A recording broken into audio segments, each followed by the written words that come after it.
of the nightmares related to the Imane technique are associated with technical difficulties in the maneuver for inserting the second haptic into the needle. This video aims to provide simple and important tips that can help achieve better results with this technique. First tip, be careful with the position of the infusion trocar when operating on the right eye. To free up the necessary space to correctly handle the second haptic, move the infusion trocar in the right eye inferiorly. Also, move the trocar on your left to a slightly more superior position, regardless of the eye's laterality. This way, you create space to properly handle the first haptic, which has the exit vector pointing upward in that quadrant. The superior trocar on the right side does not interfere much with the exit of the haptics, but be careful not to let it obstruct the movements of your corneal incision. Place it in the middle of the quadrant.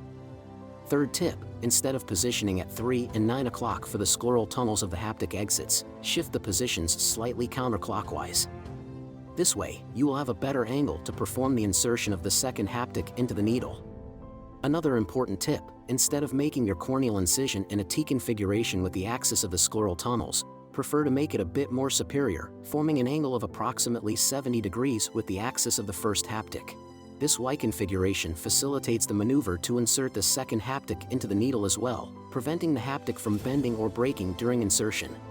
Insert the first haptic directly with the IOL injector, and then use forceps to reinforce the haptic insertion. For the insertion of the second haptic, do not hold it too close to the tip or too far away. Enter through the main incision or a paracentesis to perform this maneuver. Note how the correct choice of the locations of the scleral tunnels, corneal incision, and the position of the trocars allow for an easy execution of the most challenging step of this surgery, which is the insertion of the second haptic.